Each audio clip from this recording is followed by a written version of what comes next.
The emergency lights cast red shadows across the twisted metal that used to be Kepler Station. Commander Davis floated through the wreckage, his helmet light cutting through the darkness. Bodies drifted past him. Men, women, children. Scientists who had been working on terraforming technology just hours ago. How many? He asked into his comm. 847 confirmed dead, sir, came the reply. No survivors. Davis closed his eyes. Kepler Station had been a research facility, not a military base. These people had families back on Earth. They had been studying how to make dead worlds bloom with life. Now they were dead themselves. His second-in-command, Lieutenant Park, drifted up beside him. She held a datapad with shaking hands.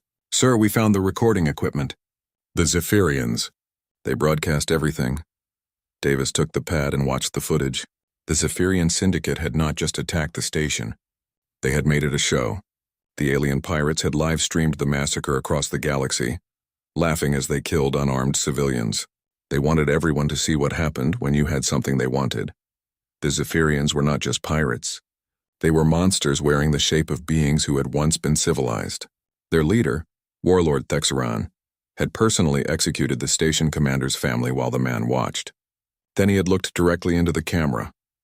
This is what happens when you refuse to pay tribute, Thexeran had said in broken Galactic standard. We take what we want. Your lives mean nothing to us. Davis turned off the recording. He had seen enough. 3 days later, the Galactic Council met in emergency session. The massive chamber on Nexus Prime buzzed with worried voices from 100 different species. Representatives floated, walked, slithered, and hovered to their seats as the session began. Ambassador Chen Wei sat in the human section, her face calm but her eyes hard as steel. She had been Earth's voice in the galaxy for 10 years. She had negotiated trade deals and peace treaties. She had helped settle disputes between species that had been fighting for centuries. But today was different. The Veltar representative spoke first. Its crystalline form shimmered as it projected thoughts into sound. The Zephyrian attack was terrible, yes, but we must think carefully about our response. Violence only creates more violence. Murmurs of agreement rippled through the chamber. The Axiom delegate, a being of pure energy contained in a metal suit, added its voice. The Syndicate wants the terraforming technology. Perhaps we can negotiate.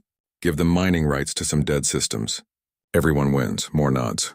The Krogan ambassador, despite his species' warrior culture, even suggested prisoner exchanges. We give them what they want, they give us some hostages. Better than a war. Chen listened to it all. Species after species stood up to suggest compromise. Tribute payments. Territorial concessions. Anything to avoid direct confrontation with the Zephyrian Syndicate. Finally, the council president, an ancient being called a moderator, turned to Chen. Ambassador Chen, humanity has suffered a great loss. But surely you see the wisdom in negotiation? What is your government's position? Chen stood slowly. The chamber fell silent.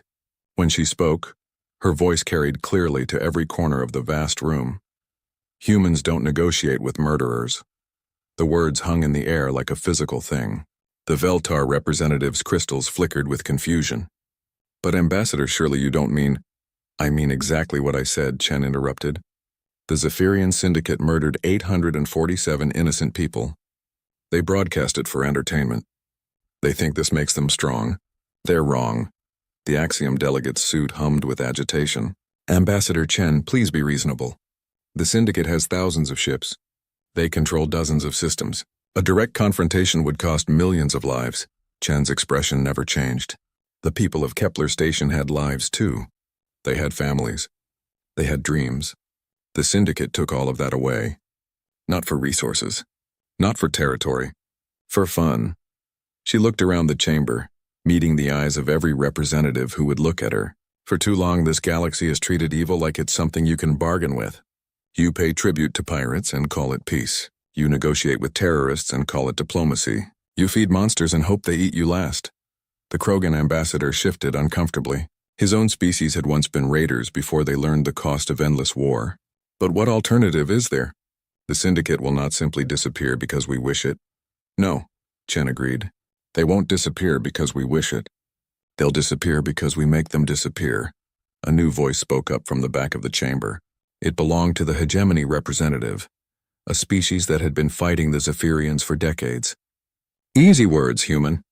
But your fleet is small. Your territory is limited. What can one species do against the Syndicate? Chen smiled, and there was something in that smile that made several representatives shift nervously. You're about to find out. The session continued for hours after that. Species after species tried to convince Chen to reconsider. They offered human ships safe passage through their territory if Earth would just be reasonable. They promised economic aid to help rebuild Kepler Station. They suggested joint task forces and coordinated responses and every other option except the one that mattered. Justice. When the session finally ended, Chen walked out without saying another word. She had said everything that needed saying. The galaxy would either understand or it wouldn't, but humanity's course was set. That night, as Chen sat in her quarters overlooking Nexus Prime's capital city, her secure communicator chimed. The face of Admiral Sarah Voss appeared on the screen. Voss commanded Earth's deep space fleet, what few ships humanity had been able to build in their short time among the stars. Ambassador, Voss said without preamble, I've received my orders from Earth Command. Every available ship is being recalled. We're forming the largest fleet in human history. How long? Chen asked. 72 hours to full deployment. The Syndicate won't expect us to move this fast, Chen nodded. Other species took months to organize military responses. They had committees and subcommittees and debates about logistics. Humans were different. When something needed doing, they did it. Admiral, Chen said, the Council thinks we're being unreasonable. They think we should negotiate. Voss's face was stone. Ma'am, I've seen the recordings from Kepler Station. I've read the casualty reports. There's nothing to negotiate. The galaxy might not understand what we're about to do. Then we'll teach them, Voss said simply. Some lessons can only be learned one way. After the call ended, Chen stood at her window for a long time. Far above, she could see the lights of ships moving through space. Trade vessels and passenger liners and diplomatic couriers. All of them safe because they believed in the illusion that evil could be reasoned with. Tomorrow, that illusion would begin to crack. The Zephyrian Syndicate had made their choice when they decided to murder innocents for entertainment. Now humanity would make theirs. In the distance, a human transport ship broke orbit, heading for the edge of the system. It carried a simple message to Earth Command. The galaxy has been warned. Begin the hunt. Chen closed her eyes and said a prayer for the people of Kepler Station. They would have justice, no matter what it cost. Admiral Sarah Voss stood on the bridge of the UES Retribution, watching her fleet assemble in the empty space beyond Earth's moon. 137 ships. Everything humanity could put into space. Destroyers and cruisers and the massive dreadnought that served as her flagship. It was the largest human fleet ever assembled. It was also tiny compared to what other species could field. The Krogan had 1,000 ships. The Veltar had entire fleets that never saw home port. Even the peaceful Axiom had more firepower than humanity could dream of. But numbers weren't everything. Admiral, her communications officer called out. We're receiving a transmission from the Galactic Council. Put it through. The face of the Council president appeared on the main screen. The ancient moderator looked tired, as if the weight of 1,000 species pressed down on its shoulders. Admiral Voss, I urge you to reconsider this course of action. The Syndicate has offered to negotiate. They're willing to discuss reparations. Voss didn't even blink. What kind of reparations bring back 847 dead civilians? Admiral, please be reasonable. A war will solve nothing. This isn't a war, Voss said quietly. Wars are fought between civilized beings over resources or territory or ideology. This is pest control. The moderator's expression shifted, something like shock crossing its ancient features. You cannot simply decide to exterminate an entire organization. There are laws, conventions, proper procedures. The Zephyrian Syndicate decided to forfeit the protection of law when they chose to become animals, Voss replied. They made their choice. Now we make ours. She cut the transmission and turned to her navigation officer. Set course for the Helix Nebula. The Syndicate has a base there. We start with that. The human fleet moved as one, their ships accelerating toward the edge of the system. Behind them, Earth grew smaller until it was just another point of light.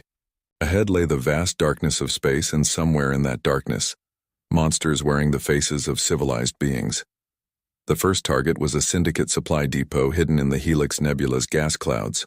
Intelligence said it held stolen goods from a dozen species, and served as a way station for raids into civilized space. The perfect place to send a message. When the human fleet dropped out of hyperspace, the depot's commander probably thought it was another raid. Syndicate bases got attacked regularly by species trying to rescue hostages or recover stolen property. But those attacks were always limited, always careful, always worried about escalation. The humans weren't worried about escalation. "All ships, this is Admiral Voss," she broadcast on all frequencies. "You have 30 minutes to evacuate any civilian personnel. After that, we're coming in." The response came quickly. Warlord Cruex, who ran the depot, appeared on screen. He was typical Zephyrian, scaled skin, multiple arms, eyes that had seen too much cruelty. "Human Admiral, you make mistake. This is Syndicate territory. You leave now or we make you leave." 29 minutes, Voss said and cut the transmission. What happened next confused every military observer in the galaxy. Instead of positioning for a siege or demanding surrender, the human ships simply waited. They hung in space like patient predators, counting down the minutes. At exactly 30 minutes, they moved. The attack was unlike anything the galaxy had seen. Most species fought with overwhelming force or careful precision. The humans fought with something else entirely: absolute determination. They didn't try to capture the base. They didn't try to minimize their own casualties. They simply erased it. But even in their fury, they were precise. Escape pods carrying civilian workers and slaves were allowed to flee. Only military targets felt the humans' wrath. When the shooting stopped, the depot was gone. Not damaged, not captured, gone. Warlord Cruex's final transmission was a scream of rage and disbelief. He couldn't understand how beings could be so cold, so methodical in their destruction. The humans had given him time to evacuate innocents, then killed him without hesitation or mercy. The galaxy watched the recordings with growing unease. This wasn't how wars were supposed to work. Where were the demands for surrender? The offers to negotiate? The careful rules that kept conflict from becoming slaughter? The humans moved to their next target without pause. A Syndicate fleet base orbiting a dead world. The pattern repeated. Warning: evacuation time for civilians. Complete destruction of everything else. By the third attack, the Syndicate began to understand. These humans weren't trying to win territory or capture resources. They were methodically hunting down every Syndicate asset they could find and erasing it from existence. In the Syndicate stronghold of Vex Prime, emergency meetings ran day and night. Warlords who had terrorized the galaxy for decades found themselves facing something they had never encountered. An enemy that couldn't be reasoned with, bribed or intimidated. "They're insane," declared Warlord Thexaran, the butcher of Kepler Station. "No civilized species fights like this. Where are the demands? The negotiations? The proper forms of war?" His lieutenant, a scarred veteran named Corvex, studied the tactical displays. "Sir, they're not fighting like a civilized species. They're fighting like us." The words hung in the air like a death sentence. For generations, the Syndicate had terrorized the galaxy, precisely because no one else would sink to their level. Civilized beings had rules, laws, moral boundaries they wouldn't cross. The Syndicate had counted on that civilization to protect them. The humans didn't seem to care about civilization when justice was at stake. Reports flooded in from across Syndicate space. Human strike teams hitting supply convoys, human ships appearing without warning to destroy raider bases, human forces moving with a precision and ruthlessness that made even hardened pirates nervous. But strangest of all were the rescues. When the humans found Syndicate ships carrying slaves or hostages, they didn't just destroy the ships. They executed surgical strikes that saved every innocent life while killing every pirate. It was as if they could see through walls, as if they knew exactly where everyone was before they even arrived. The galaxy began to realize something that chilled them to their cores. The humans weren't just warriors. They were artists of violence, painting their justice in Syndicate blood while never touching a single innocent. After the sixth attack, the Veltar sent another diplomatic mission to the human fleet. Their crystalline ships approached the UES Retribution under flags of truce and peaceful intent. Ambassador Kelthan materialized on the human flagship's bridge, its crystal form shimmering with nervous energy. "Admiral Voss, this must stop. The Syndicate is ready to negotiate. They offer full reparations, return of all stolen goods, even territory concessions." Voss didn't look up from her tactical displays. What part of "we don't negotiate with murderers" was unclear. But Admiral, surely you see that continued violence serves no purpose. You've made your point. The Syndicate has learned their lesson. Now Voss did look up, and there was something in her eyes that made the crystal being step backward. Have they? Have they really? Because last I checked, Warlord Thexran was still breathing. The monster who personally executed children for entertainment is still alive. That doesn't sound like they've learned anything to me. Admiral, please. Ambassador, Voss said quietly. Your species has been paying tribute to the Syndicate for 40 years. 40 years of feeding monsters hoping they'd leave you alone. How has that worked out for you? Kelthan's crystalline form flickered with something that might have been shame. The Syndicate, they have always honored their agreements. They honored their agreement right up until they decided to massacre my people for fun, Voss replied. Now they're about to learn what honoring agreements really means. The Veltar ambassador tried again. But where does it end? If you destroy the Syndicate, others will rise to take their place. This solves nothing. Voss smiled, and that smile was colder than the space between stars. Others will rise, yes.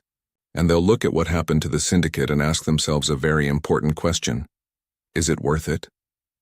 Is whatever they think they'll gain worth risking the attention of the species that doesn't negotiate with murderers? The ambassador left without another word, its form dissolving into light and energy. Around the bridge, human officers went back to their work. They had a job to do, and they would see it through to the end, no matter what it cost. Warlord Thexran paced the command deck of his flagship, the Bloodfang, like a caged animal. For 30 years, he had been the terror of the outer systems. Species across the galaxy knew his name and paid tribute to avoid his wrath. Now, for the first time in his life, he was afraid. Status report, he growled at his communications officer. Sir, we've lost 18 bases in the last 2 weeks.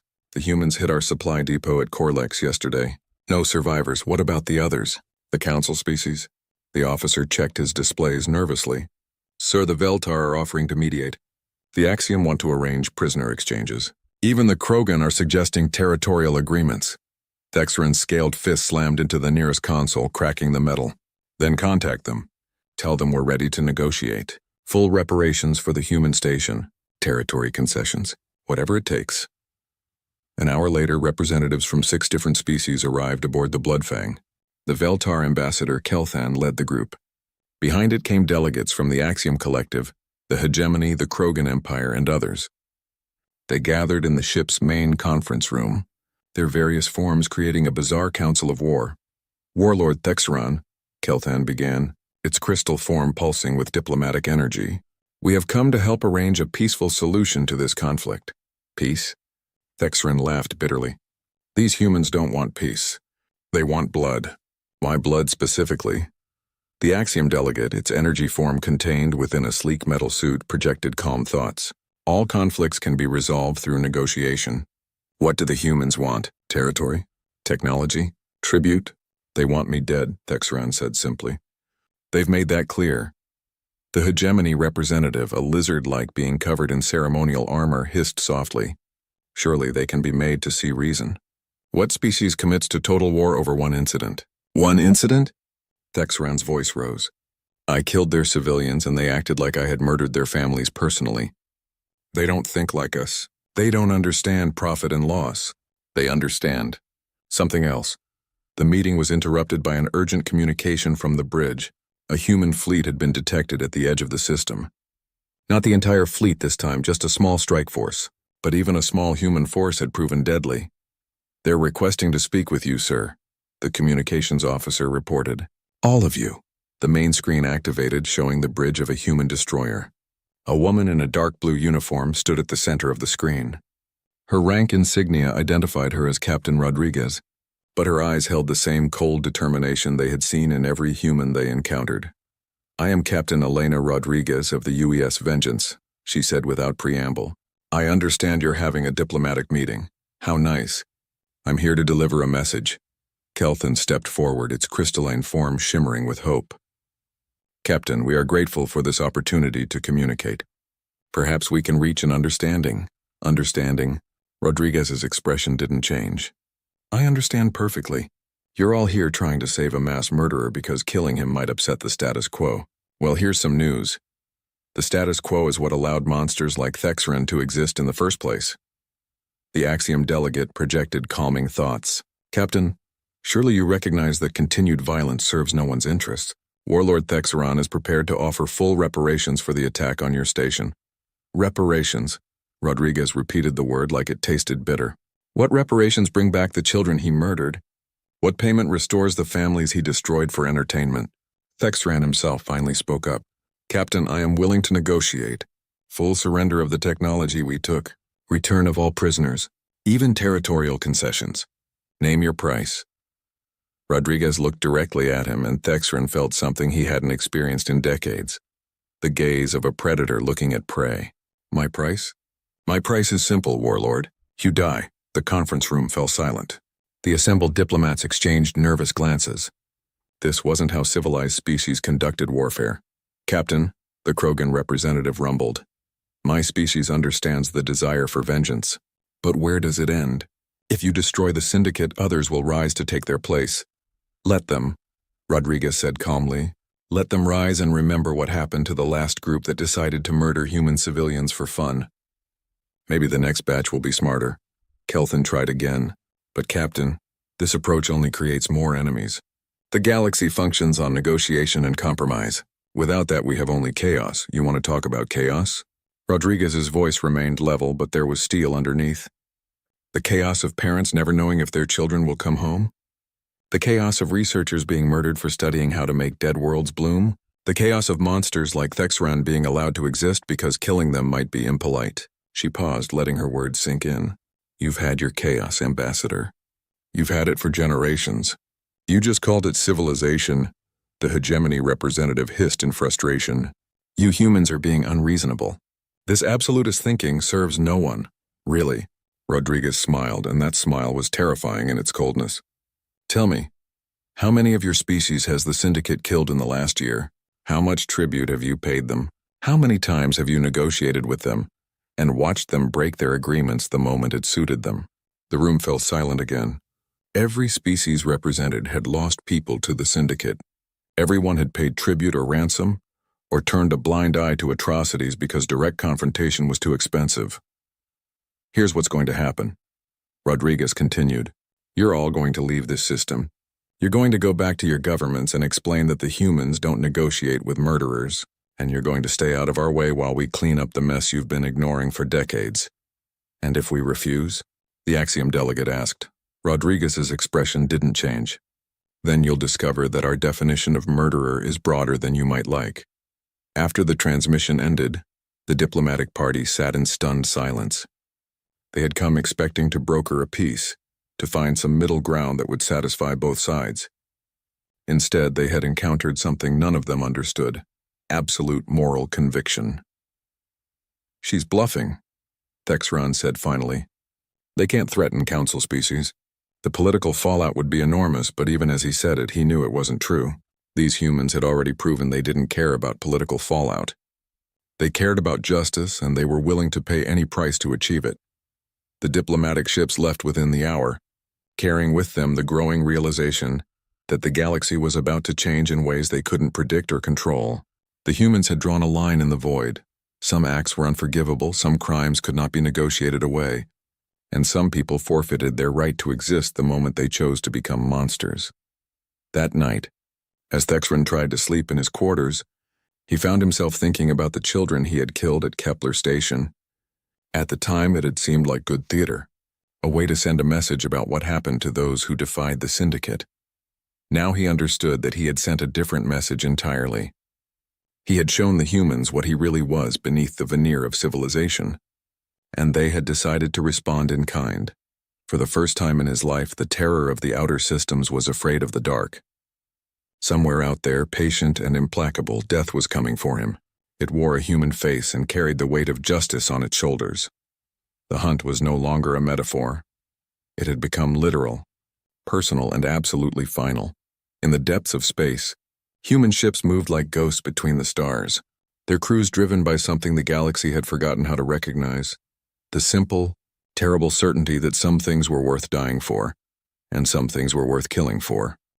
Malix Prime hung in space like a dying star, its surface scarred by centuries of warfare and exploitation. It was the Syndicate's final stronghold, a fortress world where the worst of the worst made their home.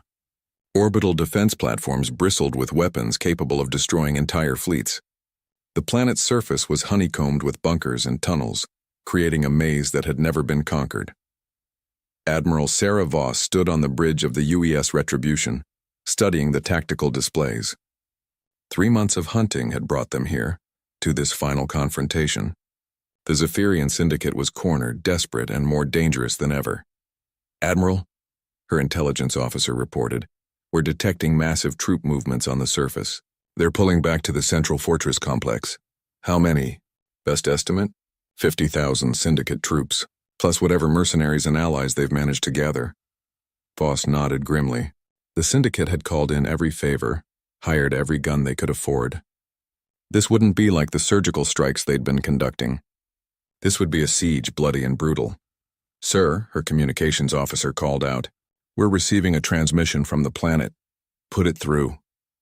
Warlord Thexaran's scarred face filled the main screen. The monster who had butchered Kepler Station looked older now, worn down by months of running and hiding. But his eyes still held the cruelty that had made him the terror of the outer systems.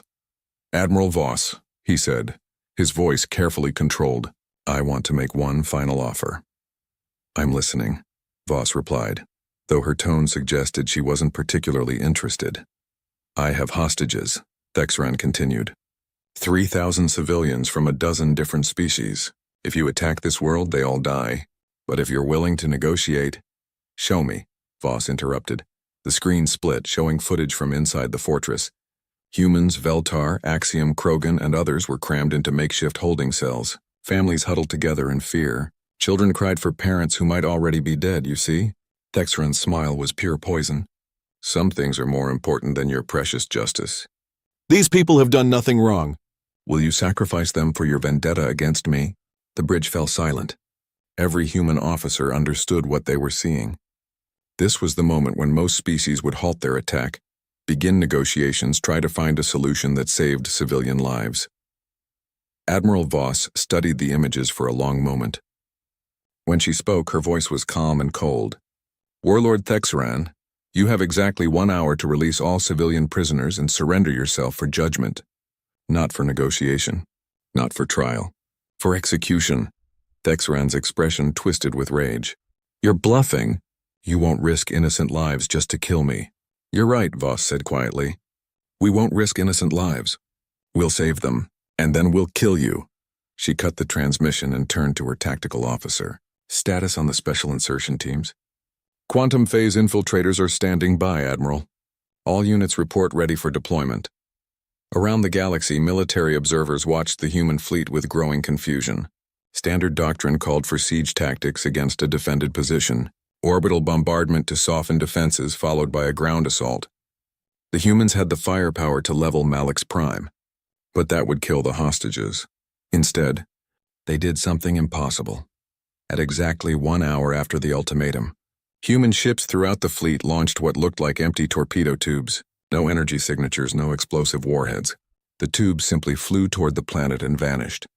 On Malix Prime, alarms began screaming throughout the fortress complex. Syndicate guards ran through corridors, checking cell doors and weapon stations. Everything seemed normal. Then the ghosts arrived. The first guard to die never saw his killer. One moment he was alone in a corridor. The next moment he was dead on the floor with a knife in his back. Security cameras showed empty halls, but bodies kept appearing. The quantum phase infiltration suits were humanity's greatest military secret. Soldiers could shift their molecular structure to pass through solid matter, becoming invisible to most forms of detection. They were living ghosts, able to walk through walls and strike without warning. In the hostage cells, prisoners suddenly found their doors opening. Human soldiers materialized from thin air, their faces hidden behind advanced combat masks. They spoke in calm, professional voices as they guided terrified civilians toward extraction points. "Stay calm," they told the hostages. "We're here to get you out. Follow our instructions exactly and you'll be safe."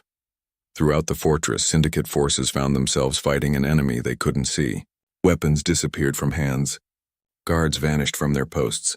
Command centers went silent as their operators simply ceased to exist. Thexaran watched his empire crumble from his command bunker deep beneath the fortress. His communications with the surface had been cut.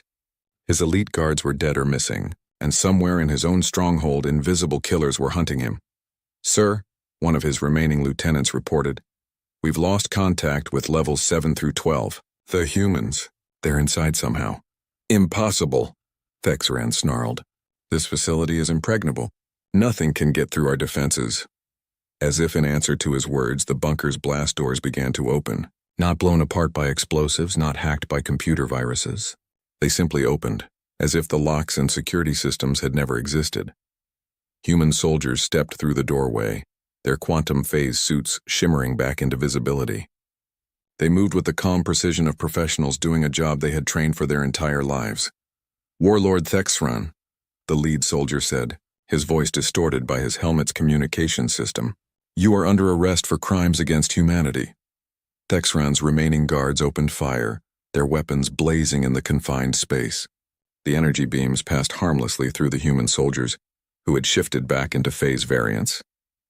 Return fire was precise and final. When the shooting stopped, only Thexran remained alive.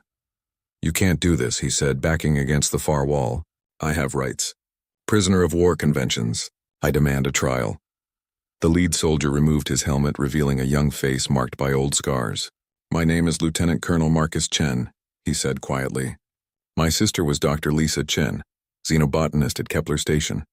You killed her while she was trying to grow flowers in zero gravity."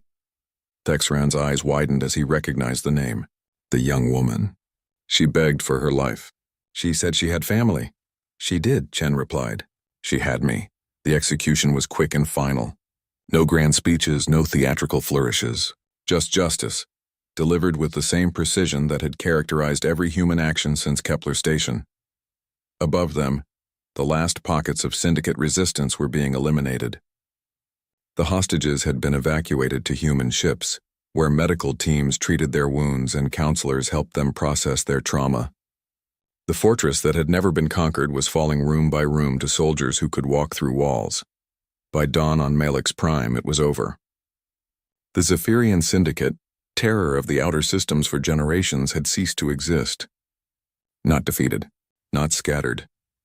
Extinct.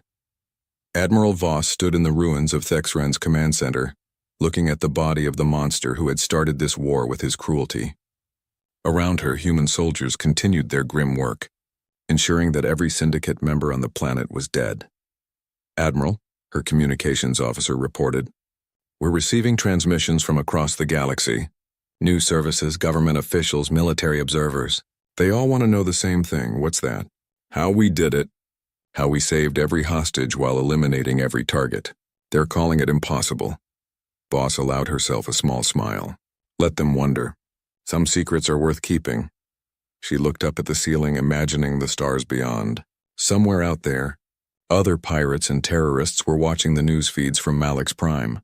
They were learning what happened when someone decided to murder humans for entertainment. The lesson was simple and terrible. Humans didn't negotiate with murderers. They didn't compromise with evil. They didn't accept that some crimes were too expensive to punish. They simply delivered justice no matter what it cost. The Galactic Council chamber had never been so quiet. Representatives from across the galaxy sat in stunned silence, staring at the holographic displays that showed the aftermath of Malix Prime.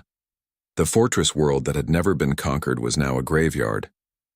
The Zephyrian Syndicate, terror of the outer systems for 3 centuries, was extinct. Not defeated. Not imprisoned. Not reformed. Extinct. Council President Moderator Vexhai called the emergency session to order with trembling appendages. The ancient being had overseen galactic affairs for 2,000 years, but nothing had prepared it for this. "The situation report is unprecedented," it began, its voice carrying across the vast chamber. "The human fleet has completed what they term pest control operations against the Zephyrian Syndicate. Total casualties among Syndicate forces, 100%. Civilian casualties, 0. A ripple of unease passed through the assembled representatives. The mathematics of what the humans had accomplished shouldn't have been possible. In the history of galactic warfare, no military force had ever achieved such precise destruction while maintaining perfect protection of innocent life. The Veltar representative, Kelthan, spoke first. Its crystalline form flickered with agitation. This sets a dangerous precedent. If every species decides to handle criminal organizations through total extermination, we'll have chaos. Chaos. The voice came from the human section, where Ambassador Chen Wei sat with the same calm expression she had worn throughout this crisis. Please explain to me how the complete elimination of a terrorist organization creates chaos. The Axiom delegate's energy form pulsed with concern. Ambassador Chen, surely you understand the implications. What happens when another species decides that some group deserves extinction? Where do we draw the lines? Chen stood slowly, her movements deliberate and controlled. When she spoke, her voice carried to every corner of the chamber. The line is simple. Don't murder innocent people for entertainment. It's not complicated. But who decides what constitutes innocent? Demanded the hegemony representative. Who determines what crimes deserve death? The same beings who watched the syndicate broadcast their atrocities for decades and did nothing, Chen replied. You all knew what they were. You all paid them tribute, negotiated with them, treated them like a natural disaster instead of a choice. You decided that their victims were an acceptable cost for your peace. The Krogan ambassador shifted uncomfortably. His species had once been raiders themselves before learning the price of endless war. Ambassador, your species' actions were thorough. But what message does this send to other criminal organizations? Chen smiled, and that smile sent chills through observers across the galaxy. It sends exactly the message we intended. Murder human civilians for fun, and we will hunt you to extinction. No negotiation. No compromise. No mercy. The chamber erupted in overlapping voices. Representatives from dozens of species tried to speak at once, their words creating a cacophony of concern, condemnation, and confused fear. Moderator Vexhai called for order, but the debate continued. The Veltar accused humanity of barbarism. The Axiom warned of the breakdown of galactic law. The hegemony demanded sanctions against Earth for unauthorized military action. Through it all, Chen waited patiently. When the chamber finally quieted, she spoke again. For 3 months, you've had the opportunity to stop us. You could have declared war on humanity.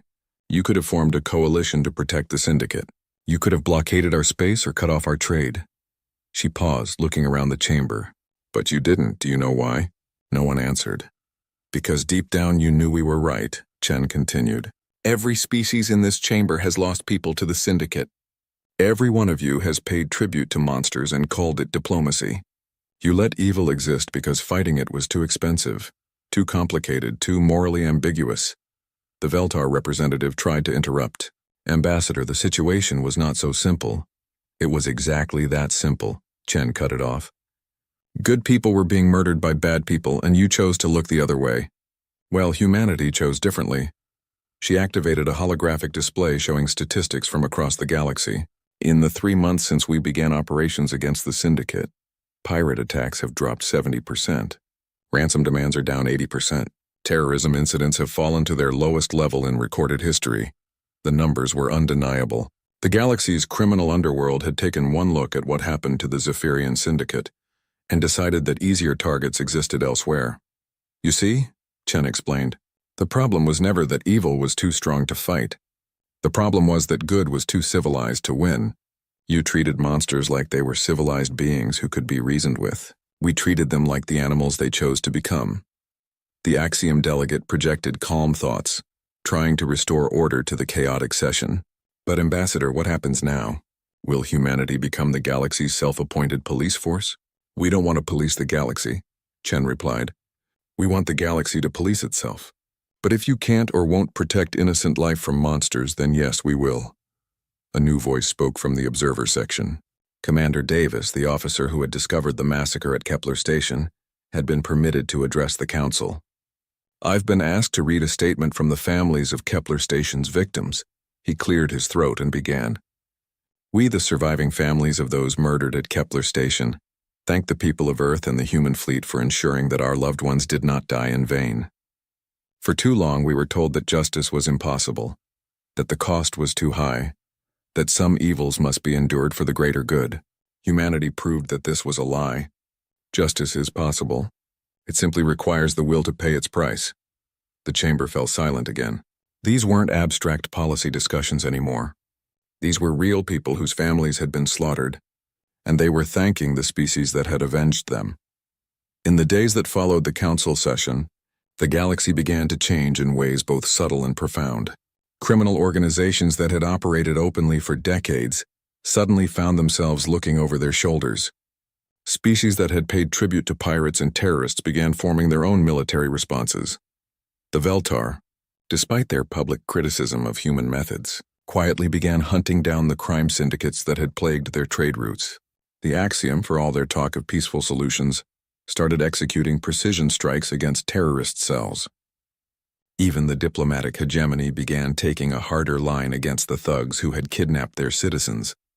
They didn't call it following the human example. They called it protecting their people. But the results were the same. 6 months after the extinction of the Zephyrian Syndicate, Ambassador Chen received a visitor in her quarters on Nexus Prime. A young Veltar child, its crystalline form small and fragile, stood in her doorway with its parent. "The young one wanted to meet you," the parent explained. "Its family was on a transport that the Syndicate captured last year. Before your people acted," Chen knelt down to the child's level. "Hello there. What's your name?" "Scylla," the child replied in perfect Galactic standard. "My mom and papa said the bad people are gone now. They said the humans made them go away." "That's right," Chen said gently. "The bad people can't hurt anyone anymore." "Will they come back?" Chen looked up at the child's parent, then back at Scylla.